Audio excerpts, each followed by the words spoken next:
is Martin Babnick, maybe heading off to court. They created this upstate jobs party, and somehow, after getting all the needed signatures, the ballots are all screwed up. And Martin, good morning. Thanks for coming on. Morning, Bill. Thanks for having me. All right, so explain what happened and how you guys discovered this. All right, first, remember that the Upstate Jobs Party is something that I'm very committed to, not just for getting on the ballot, but importantly, my goal is to really create a party. It'll require a lot of work between now and 2018. And eventually, if we get this approved, we'll end up having a vehicle in which even major party candidates will be coming to us in the Upstate Jobs Party, wanting to list on our line, and we'll then be able to query them about their commitment to how we go about creating jobs using many of the elements you see in my platform. Sure, yeah. So I've invested a lot in this, and as you know, we gathered 10,000 signatures. We have a separate website. We've done a lot of work to promote it.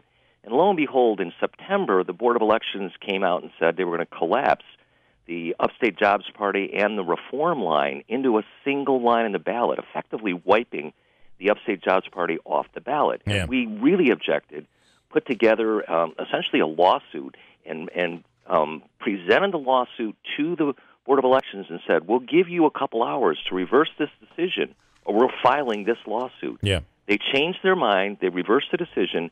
And then just last week, we got calls from voters who got absentee ballots, and those voters noticed there was no Upstate Jobs Party listed in 7 of the counties in this district. Wow. And that's what prompted our now filing a lawsuit that will be in a hearing on Friday with a judge to really make this claim that we thought this was all straightened out based on what happened in September. And lo and behold, Upstate Jobs has been taken off the ballot, not only for the absentee ballot, but it's how it's going to appear at the polling place. Now, it is on the ballot in Oneida County. Yes. Herkimer County as well? No, Oneida County is the only one of the 8 counties that got it right. Wow. That's unbelievable. By the way, your home county didn't get it right. I am more than a little bit frustrated, Bill. Yeah. In the story in the OD this morning, you talk about Trump saying the election is rigged, and you agreeing with Trump on that.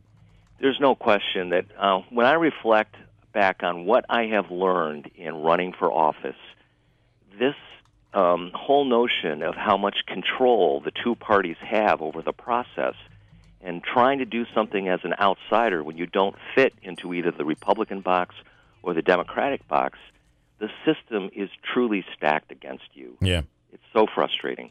Okay, so what do you think? I mean, to think that they would reprint ballots, and first of all, it's already too late with the absentees. What are you looking for? I mean, do you think they would possibly reprint? This is our request. We think it is a disservice to voters. And heck, for the people that go into the voting booth looking for my name, they will find my name on the Reform line or in this, again, same line of the ballot as the Libertarian Party. But if it's a close election, and remember, we've done a lot of marketing for Upstate Jobs, and we got people that are looking for it because they called us when they got the absentee ballot. Right. Who knows what's going to happen in a close election? So the process for you is you filed the lawsuit. How quickly is everybody going to move on this? Do you have any indication? We'll find out probably on Friday whether we have a chance, and I'm sure the whole issue of timing is what it's going to come down to. But I'm going to keep slogging ahead.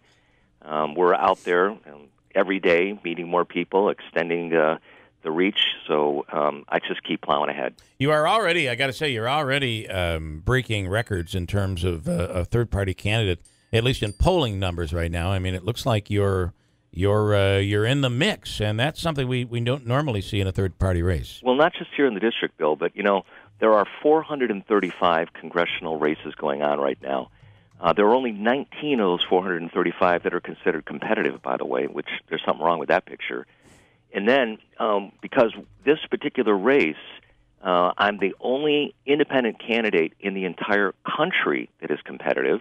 And as a result, this race, one of the 19 that's competitive, is considered the most competitive race in the entire country. Wow.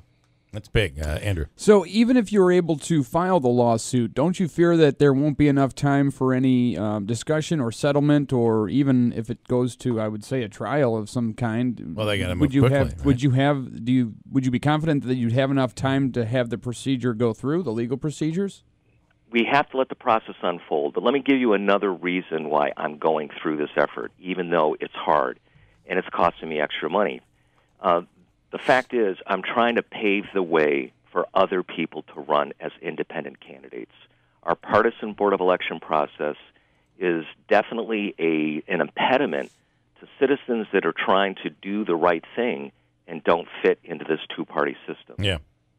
Very interesting. And, of course, we'll talk more about this, I'm assuming, tomorrow with the debate here in studio tomorrow morning at 7:30 with Martin, along with Kim Myers and Claudia Tenney.